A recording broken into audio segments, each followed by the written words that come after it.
So hi friends, welcome back to another video. నేను మీ సునీల్, మీరు చూస్తున్నారు సునీల్ టెక్నాలజీ. సో ఫ్రెండ్స్, ఈ రోజు మనం ఈ వీడియోలో 2024లో తయారు చేసిన రాయల్ ఎన్ఫీల్డ్ క్లాసిక్ 350 యొక్క కంప్లీట్ వాక్ అరౌండ్ రివ్యూ అనేది మీకు అప్డేట్ చేస్తాను. సో 2024లో మనకి ఎటువంటి ఫీచర్స్ అనేవి ప్రొవైడ్ చేస్తున్నారు, దీని యొక్క ఫీచర్స్ ఏంటి, ప్రైస్ ఏంటి, ఎవ్రీథింగ్ కూడా మనం వన్ బై వన్ క్లియర్గా అయితే మాట్లాడుకుందాం. సో రాయల్ ఎన్ఫీల్డ్ క్లాసిక్ 350 అనేది one of the successful model అని చెప్పొచ్చు, సక్సెస్ఫుల్ బైక్ అని కూడా చెప్పొచ్చు రాయల్ ఎన్ఫీల్డ్ బ్రాండ్ నుంచి కనుక చూసుకున్నట్టయితే. సో ఈ రోజు మనం ఈ వీడియోలో 2024లో మనకి ఎటువంటి చేంజెస్ అనేది తీసుకొచ్చారు, దీని యొక్క ప్రైస్ ఏంటి, ఫీచర్స్ ఏంటి, వన్ బై వన్ క్లియర్గా అయితే మాట్లాడుకుందాం. ఎవరైతే ఈ బైక్ అనేది పర్చేస్ చేద్దాం చూస్తున్నారో వాళ్ళకి ఇది ఒక కంప్లీట్ క్లారిటీ వీడియో అవుతుంది కాబట్టి వీడియోని ఎక్కడ స్కిప్ చేయకుండా లాస్ట్ వరకు చూడండి. సో ఇక లేట్ చేయకుండా మరి వీడియోని అయితే స్టార్ట్ చేసేద్దాం. వీడియో స్టార్ట్ చేసే ముందు మీ అందరికీ చిన్న రిక్వెస్ట్ ఏంటంటే, మీలో ఇంకా ఎవరైనా మన ఛానల్ని సబ్స్క్రైబ్ చేసుకోండి చూస్తే మాత్రం ఖచ్చితంగా కింద ఛానల్ సబ్స్క్రైబ్ బటన్ అయితే ఉంటుంది, దాన్ని క్లిక్ చేసుకొని పక్కన నోటిఫికేషన్ బెల్ అనేది యాక్టివేట్ చేసుకోండి. ఏం చెప్తున్నా వచ్చి అదరికి. So friends, finally the wait is over అని చెప్పొచ్చు. కింగ్ ఆఫ్ ద షో మనకి రాయల్ ఎన్ఫీల్డ్ క్లాసిక్ 350 బైక్ అనేది ప్రెసెంట్ మన దగ్గర అయితే ఉంది. సో ఈ బైక్ యొక్క రివ్యూ స్టార్ట్ చేసే ముందు చాలా మంది అనుకునేది ఏంటంటే, క్లాసిక్ 350 అంటే ఒకటే బైక్ ఉందని చెప్పేసి చాలా మంది అనుకుంటున్నారు. బట్ దీంట్లో మనకి చాలా వేరియంట్స్ అనేవి మార్కెట్లో అవైలబుల్గా అయితే ఉన్నాయి. రెడ్ సిరీస్ ఉంది, హలియన్ సిరీస్ ఉంది, సిగ్నల్ సిరీస్ ఉంది, డార్క్ సిరీస్, అలాగే క్రోమ్ సిరీస్, ఇలా మనకి 5 టైప్ ఆఫ్స్లో మనకి ఈ బైక్ అనేది అవైలబుల్గా అయితే ఉంది.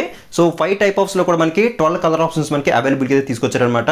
సో ఫస్ట్ కలర్ సరికి రెడ్ ఇస్ సాగా గ్రీన్, అలాగే Redditch grey, chrome red, gun metal grey, dark stealth black, Halcyon black, Halcyon green, సింగిల్ మార్చ్ గ్రే, సింగిల్ desert sand, Redditch red, Halcyon grey, chrome browns. So ఇలా మనకి 12 colour ఆప్షన్స్లో అవైలబుల్గా అయితే ఉంది.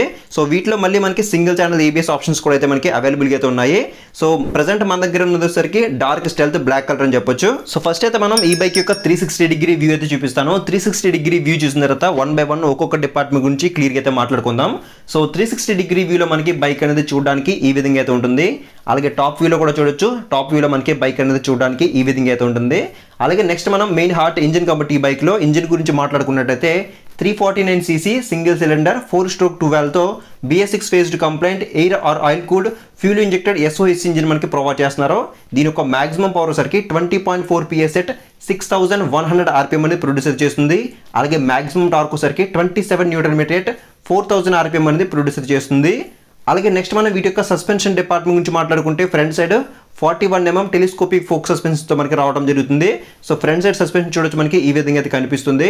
అలాగే బ్యాక్ సైడ్ కనుక చూసుకుంటే 6 step preload adjustable twin gas shock అబ్జర్వర్స్తో మనకి రావడం జరుగుతుంది. అలాగే నెక్స్ట్ దీని యొక్క బ్రేకింగ్ డిపార్ట్మెంట్ గురించి మాట్లాడుకుంటే ఫ్రంట్ సైడ్ 300 mm డిస్క్ అనేది ప్రొవైడ్ చేస్తున్నారు. సో దీంట్లో మనకి ఏబిఎస్ రింగ్ అయితే కనిపిస్తుంది. అలాగే బైబ్రంబో బ్రేక్ ప్యాడ్స్ అనేది యూజ్ అయితే చేశారు. అండ్ ఇక్కడ మనకి రిఫ్లెక్టర్ అయితే మనకి కనిపిస్తుంది సస్పెన్షన్ మీద.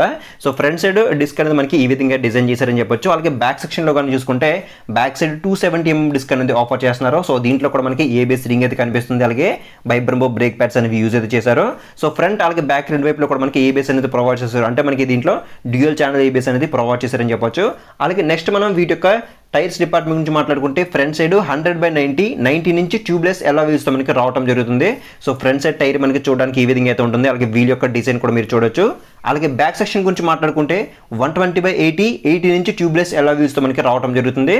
So back side tyre and wheel కూడా మీరు ఒకసారి క్లియర్ అయితే అబ్జర్వ్ చేయొచ్చు. అలాగే నెక్స్ట్ ఈ బైక్ యొక్క డైమెన్షన్స్ గురించి మాట్లాడుకుంటే ఈ బైక్ యొక్క టోటల్ లెంత్ వచ్చేసరికి 2110 mm అయితే ప్రొవైడ్ చేస్తున్నారు. అలాగే విడ్త్ వచ్చేసరికి 785 mm అయితే ఉంటుంది.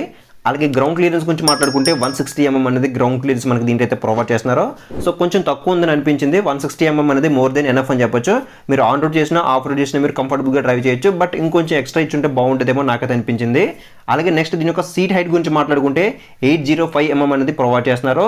సో నేనైతే 5.8 హైట్ అయితే ఉన్నాను. నాకు చాలా అంటే చాలా కంఫర్టబుల్గా అందింది. సో మీరు 5.3, 5.4 ఉన్నా కూడా మీరు దీన్ని మేనేజ్ అయితే చేయొచ్చు అని చెప్పొచ్చు. అలాగే నెక్స్ట్ దీని యొక్క వెయిట్ గురించి మాట్లాడుకుంటే 195 kgs వెయిట్ అయితే ఉంటుంది. కొంచెం బైక్ అనేది కొంచెం హెవీ వెయిట్ అని చెప్పొచ్చు. అలాగే నెక్స్ట్ దీని యొక్క ట్రాన్స్మిషన్ గురించి మాట్లాడుకుంటే 5 స్పీడ్ మాన్యువల్ ట్రాన్స్మిషన్ మనకి దీంట్లో అయితే ఆఫర్ చేస్తున్నారు. So heel and toe shifter అయితే ఇచ్చారు. సో గేర్ షిఫ్టింగ్ కూడా మనకి చాలా స్మూత్గా ఉందని చెప్పొచ్చు. ఇటువంటి సౌండ్స్ అయితే లేవన్నమాట. అలాగే నెక్స్ట్ ఇక్కడ చూసుకుని మనకి ఫోల్డబుల్ రైడర్ ఫుట్ రెస్ట్ కనిపిస్తుంది. దీని మీద మనకి రాయల్ ఎన్ఫీల్డ్ బ్రాండింగ్ అయితే కనిపిస్తుంది. అలాగే బ్యాక్ సెక్షన్లో ప్యాసింజర్ ఫుట్ రెస్ట్ మనకి కనిపిస్తుంది అనమాట. ఇది కూడా మనకి ఫోల్డబుల్ అయితే ఉంది. దీని మీద కూడా మనకి రాయల్ ఎన్ఫీల్డ్ బ్రాండింగ్ అయితే కనిపిస్తుంది. అలాగే నెక్స్ట్ మనం కింద చూసుకుంటే మనకి సైడ్ స్టాండ్ కట్ ఆఫ్ ఇంజర్ సెన్సార్ సంబంధించిన సైడ్ స్టాండ్ మనకి ఆఫర్ చేస్తున్నారు. అలాంగ్ విత్ సెంటర్ స్టాండ్ అయితే ఉందని చెప్పొచ్చు. అండ్ నెక్స్ట్ ఇంకా చూసుకుంటే మనకి సైడ్ స్టెప్ ఫుట్ రెస్ట్ అయితే కనిపిస్తుంది. అంటే లేడీస్కి పైకి ఎక్కడానికి సైడ్ స్టెప్ ఫుట్ రెస్ట్ అనేది బాగా యూజ్ఫుల్ అని చెప్పొచ్చు. అలాగే శారీ గార్డ్ కూడా మనకి ప్రొవైడ్ చేస్తున్నారు. రెండు కూడా మనకి లేడీస్కి బాగా యూజ్ఫుల్ అని చెప్పొచ్చు. అలాగే నెక్స్ట్ దీని యొక్క డ్రైవ్ టైప్ గురించి మాట్లాడుకుంటే కంప్లీట్గా ఓపెన్ టైప్ చైన్తో మనకి ప్రొవైడ్ చేస్తున్నారు. So open type chain provide చేశారు కాబట్టి మీరు ఖచ్చితంగా చైన్ లూబ్ అనేది చేసుకోవాల్సిన అవసరం అయితే ఉంటుంది. 500 నుంచి 700 కిలోమీటర్స్ మధ్యలో ఒకసారి మీరు చైన్ లూబ్ అనేది చేసుకోవాల్సిన అవసరం అయితే ఉంది. అలాగే దీని యొక్క సీ టైప్ గురించి మాట్లాడుకుంటే సీ టైప్ వచ్చేసరికి కంప్లీట్గా స్ప్లిన్ సీట్తో మనకి రావడం జరుగుతుంది. అంటే రైడర్కి ఒకటి పిల్లలకి ఒకటి 2 సీట్లు అయితే ప్రొవైడ్ చేస్తున్నారు. సో సీట్ యొక్క క్వశ్చనింగ్ కూడా మనకి చాలా అంటే చాలా స్మూత్గా అయితే ఉందని చెప్పొచ్చు. సీట్ యొక్క కంఫర్ట్ కూడా మనకి వేరే లెవెల్ అయితే ఉంది. సో బోత్ ఫ్యామిలీస్ అలాగే యూత్ ఎవరికైనా సరే ఈ బైక్ అనేది రికమెండ్ చేయొచ్చు. అలాగే రాయల్ ఎన్ఫీల్డ్ అంటే ప్యాషన్ ఉన్న వాళ్ళు ఎవరైనా సరే ఈ బైక్ అనేది తీసుకోవచ్చు అని చెప్పొచ్చు. నన్ను అడిగితే మాత్రం ఈ బైక్ మీద ఇద్దరు కూర్చుంటేనే కంఫర్టబుల్గా ఉంటుంది, అలాగే రాయల్టీగా కూడా అయితే ఉంటుంది. అండ్ ఇంకా సీట్కి బ్యాక్ సైడ్ కనుక చూసుకుంటే క్లోజ్డ్ గ్రాబ్ రైల్స్ అనేవి ఆఫర్ చేస్తున్నారు. అలాగే నెక్స్ట్ మనం దీని యొక్క ట్యాంక్ లుక్ అండ్ కెపాసిటీ గురించి మాట్లాడుకుంటే ట్యాంక్ యొక్క లుక్ అయితే చూడొచ్చు. మ్యాట్ బ్లాక్ కలర్ మీద మనకి క్రోమ్ ఫినిషింగ్ లో రాయల్ ఎన్ఫీల్డ్ 3D బ్యాడ్జింగ్ అయితే మనకి చాలా అంటే చాలా ప్రీమియంగా కనిపిస్తుంది.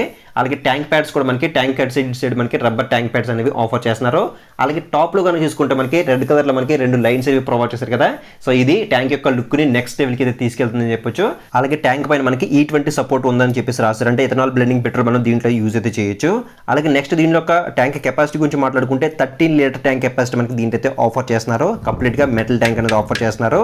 అలాగే దీని యొక్క మైలేజ్ గురించి మాట్లాడుకుంటే 35 నుంచి 40 కిలోమీటర్స్ అనేది ఎక్స్పెక్ట్ చేసి మనం ఈ బైక్ అనేది తీసుకోవచ్చు. ఒకవేళ మీలో ఎవరైనా ఈ బైక్ యూస్ చేస్తే మాత్రం కింద కామెంట్ సెక్షన్ లో కామెంట్ చేయండి మీ బైక్ అనేది ఎన్ని కిలోమీటర్ మైలేజ్ ఇస్తుందో. అలాగే నెక్స్ట్ మనం వీటి యొక్క హ్యాండిల్ బార్ గురించి మాట్లాడుకుంటే హ్యాండిల్ బార్ సరికి కంప్లీట్ గా వైడ్ హ్యాండిల్ బార్ మనకి ప్రొవైడ్ చేస్తున్నారు. Single piece metal curved handlebar మనకి దీంట్లో అయితే ఆఫర్ చేస్తున్నారు. సో హ్యాండిల్ బార్ యొక్క కంఫర్ట్ కూడా మనకి చాలా బాగుంది. అలాగే టర్నింగ్ రేడియస్ కూడా మనకి ఎక్కువగానే ఉందని చెప్పొచ్చు. అలాగే హ్యాండిల్ బార్ మీద ఉన్న స్విచెస్ గురించి మాట్లాడుకుంటే లెఫ్ట్ సైడ్ లో మనకి ఐఎన్ ఒక బటన్ ఇచ్చారు కదా. ఈ బటన్ యూస్ చేసి మనం ట్రిప్ 1 ట్రిప్ 2 0 చేయొచ్చు. అలాగే కన్సోల్ నుండి ఫీచర్స్ కొన్ని ఆపరేట్ అయితే చేయొచ్చు. అలాగే హై బీమ్ లో బీమ్ అలాగే పాస్ స్విచ్ అనేది ఒకే బటన్ లో మనకి ఇంటిగ్రేట్ చేశారనమాట. అలాగే నెక్స్ట్ కింద చూసుకుని మనకి టర్న్ ఇండికేటర్స్ ఇచ్చింది. అలాగే ఇంకా కింద చూసుకుని మనకి హార్న్ అయితే ఉంది. హార్న్ యొక్క లౌడ్నెస్ అనేది ఒకసారి చెక్ చేద్దాం. అలాగే హ్యాండిల్ కి రైట్ సైడ్ లో కనుక చూసుకుంటే ఇంజిన్ కిల్ స్విచ్ అలాగే సెల్ఫ్ స్టార్ట్ బటన్ ఒకే బటన్ లో మనకి ఇంటిగ్రేట్ అయితే చేశారు. అండ్ ఇది ఓన్లీ మనకి సెల్ఫ్ స్టార్ట్ తోనే రావడం జరుగుతుంది. ఎటువంటి కిక్ రెడ్ ఆప్షన్ అనేది దీంట్లో లేదని చెప్పొచ్చు.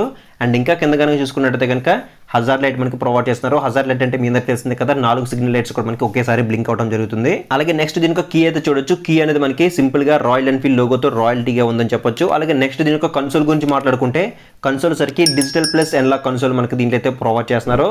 సో ఎనలాగ్ స్పీడోమీటర్ ఉంది. ఇంకా కింద చూసుకుంటే మనకి న్యూట్రల్ ఇండికేటర్ కానీ లో బ్యాటరీ ఇండికేటర్, లో ఫ్యూల్ ఇండికేటర్, అలాగే ఏబిఎస్ ఇండికేటర్ మనకి కనిపిస్తుంది. అలాగే డిజిటల్ గా చూసుకుంటే ఫ్యూల్ గేజ్ కనిపిస్తుంది. అలాగే క్లాక్ ఉంది, ఓడోమీటర్, ట్రిప్ మీటర్ లాంటి ఫీచర్స్ అన్ని మనకి దీంట్లో అయితే ఆఫర్ చేస్తున్నారు. సో కావాల్సిన ఫీచర్స్ అన్ని కూడా మనకి దీంట్లో ఆఫర్ చేస్తున్నారని చెప్పొచ్చు. అలాగే నెక్స్ట్ దీని యొక్క లైటింగ్ డిపార్ట్మెంట్ గురించి మాట్లాడుకుంటే హెడ్ ల్యాంప్ వచ్చరికి కంప్లీట్ గా హాలోజన్ బల్బ్ తో మనకి ప్రొవైడ్ చేస్తున్నారు. సో హెడ్ ల్యాంప్ పైన కనుక చూసుకుంటే మనకి క్రోమ్ ఫినిషింగ్ లో మనకి ఒక ప్రొటెక్టర్ కింద మనకి పైన అయితే కనిపిస్తుంది. అండ్ నెక్స్ట్ ఇంకా పైన కనుక చూసుకుంటే మనకి 2 DRS అయితే కనిపిస్తున్నాయి. ఇవి కూడా మనకి కంప్లీట్ గా బల్బ్ తోనే ఆఫర్ చేస్తున్నారు. అలాగే టర్న్ ఇండికేటర్స్ గురించి మాట్లాడుకుంటే టర్న్ ఇండికేటర్స్ కూడా కంప్లీట్ గా బల్బ్ తోనే ఆఫర్ చేస్తున్నారు. బోత్ ఫ్రంట్ అలాగే బ్యాక్ రెండు వైపులో కూడా మనకి టర్న్ ఇండికేటర్స్ అనేవి బల్బ్ తోనే ఆఫర్ చేస్తున్నారు. అలాగే టైల్ ల్యాంప్ కూడా మనకి కంప్లీట్ గా బల్బ్ తోనే ఆఫర్ చేస్తున్నారు. టర్న్ ఇండికేటర్స్ కానీ లేకపోతే హెడ్ ల్యాంప్ కానీ ఇవన్నీ కూడా మనకి ఎల్ఈడికి అప్గ్రేడ్ చేస్తుంటే వేరే లెవెల్ అయితే ఉండదని చెప్పొచ్చు. అలాగే నెక్స్ట్ హ్యాండిల్ బార్ మీద ఇక్కడ కింద కానీ చూసుకుంటే మనకి ఇక్కడ ఒక USB ఛార్జింగ్ సపోర్ట్ కూడా మనకి ఆఫర్ చేస్తున్నారు. ఇక ఫైనల్ గా మనం దీని యొక్క ప్రైస్ గురించి తెలుసుకునే ముందు దీని యొక్క ఎగ్జాస్ట్ నోట్ ఒకసారి మీకు వినిపిస్తాను. ఎగ్జాస్ట్ నోట్ విన్న తర్వాత దీని యొక్క ప్రైస్ గురించి అయితే మాట్లాడుకుందాం.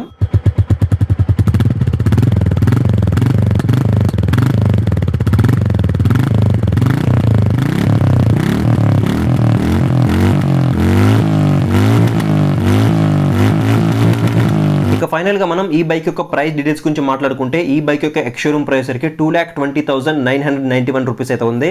అలాగే ఆన్ రోడ్ సరికి 2,74,000 రూపీస్ అనేది అమలాపురం రాయల్ ఎన్ఫీల్డ్ షోరూమ్ లో అవైలబుల్ గా అయితే ఉంది. అలాగే డౌన్ పేమెంట్ గురించి మాట్లాడుకుంటే 15,000 అండ్ అబవ్ మీరు ఎంతైనా సరే పే చేసి రిమైనింగ్ అమౌంట్ అనేది మీరు ఫైనాన్స్ అయితే చేయించుకుని ఈ బైక్ అనేది పర్చేజ్ అయితే చేయొచ్చు. సో ప్రైస్ అనేది డే బై డే వ్యారీ అవుతుంది. అలాగే మీరుండే ఏరియాని బట్టి వ్యారీ అవుతుంది. అలాగే కలర్ని బట్టి అలాగే వేరియంట్ బట్టి కూడా మనకి ప్రైస్ అనేది వ్యారీ అయితే అవుతుంది. సో ఇది ఫ్రెండ్స్ మొత్తానికి అయితే రాయల్ ఎన్ఫీల్డ్ క్లాసిక్ 350 యొక్క కంప్లీట్ వాక్ అరౌండ్ రివ్యూ అవుతుంది అనమాట. మీకు ఇంకేదైనా డౌట్ ఉంటే కింద కామెంట్ సెక్షన్లో కామెంట్ చేయండి, మీకు రిప్లై అయితే ఇస్తాను. అండ్ ఒకవేళ మీరు ఈ బైక్ అనేది పర్చేస్ చేద్దాం చూస్తుంటే కనుక ఇక్కడ స్క్రీన్ మీద అమలాపురం రాయల్ ఎన్ఫీల్డ్ షోరూమ్ వాళ్ళ నెంబర్స్ అనేవి ప్రొవైడ్ చేస్తాను. మీరు వాళ్ళకైతే కాల్ చేసి దీని ఒక ప్రైస్ కానీ లేదంటే డౌన్ పేమెంట్ డీటెయిల్స్ కానీ మీరు ఎగ్జాక్ట్గా తెలుసుకోవచ్చు. సో ఇది ఫ్రెండ్స్ మొత్తానికి ఇవాళ వీడియో అయితే వీడియో నచ్చితే ఖచ్చితంగా లైక్ చేయండి. అలాగే మీ ఫ్రెండ్స్ అండ్ ఫ్యామిలీ మెంబర్స్తో కూడా షేర్ చేయండి. ఇలాంటి బైక్ రిలేటెడ్ వీడియోస్ అనేవి ఇంకా మీరు మన ఛానల్ కోరుకుంటే కింద ఛానల్ సబ్స్క్రైబ్ బటన్ అయితే ఉంటుంది, దాన్ని క్లిక్ చేసుకుని పక్కన నోటిఫికేషన్ బెల్ అనేది యాక్టివ్ చేసుకోండి. సో నెక్స్ట్ వీడియోలో మళ్ళీ కలుద్దాం.